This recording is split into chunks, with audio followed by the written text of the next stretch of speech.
Hello, my name is Jennifer Crumwoody, and this is the Governed Behavior assignment. Apologies if it is a little late. Father's Day got the best of us. So in this video, I'm going to talk about how rule-governed behavior can dramatically shape someone's emotional experience and their behavior, especially in high pressure types of environments like graduate school. So we're going to talk about Alex, who is a grad student who has a rule of if I don't get an A in this class, I'm a failure. So I think every graduate student has had some type of thought like this, so I understand. So at first this might seem like motivation, but this type of thinking is rule-governed behavior, and it can have harmful side effects, when it comes to rigidity or, treating yourself in a way that is positive. So rule-governed behavior occurs when someone's actions are directed by internal verbal rules, private behavior, that can be shaped by direct experience or environmental consequences. So with Alex's case, the rule about needing to get an A isn't based on previously failing this course. Instead, it's a product of verbal learning, shaped by a history of reinforcement with high school or college, or desire for achievement, or from his parents, teachers. This is different from contingency shaped behavior. So this is where actions are shaped over time through direct interaction with the consequences. So if Alex did horrible on a test, got a bad grade, and then changed his study habits based on that, that would be contingency shaped.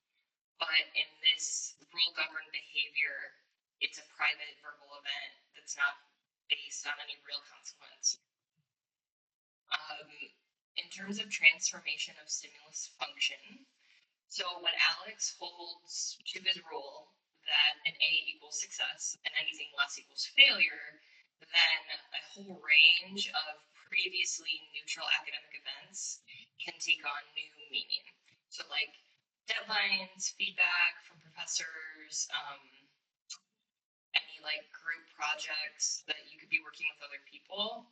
So these are all parts of general academic life, but in Alex's mind, they can now become threats not because of the events themselves, but because of the function that those events now serve.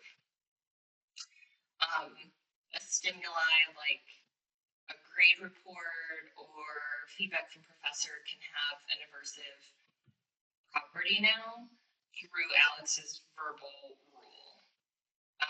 A previously neutral stimulus now can provoke a strong emotional reaction because how it relates to his rule-governed behavior. Avoidance behavior and what maintains it. So Alex may start to engage in avoidance behavior, and this is a way that he can cope or escape the feelings of discomfort or anxiety triggered by any school events. So it could look like procrastinating on big assignments because he's feeling overwhelmed, excessively revising his work because he feels like he needs it to be perfect. These behaviors can accidentally get reinforced. Saying Alex can put off an assignment because it could trigger anxiety, and then that procrastination can kind of bring a short-term sense of relief, even though down the road it will make it harder for him. So he is kind of reinforcing the avoidant behavior.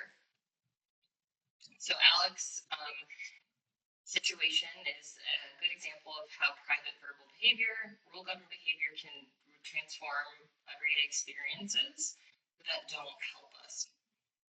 So I think all graduate students have felt like Alex in some way, and it's important to have flexibility in our thinking and our communication. Thank you.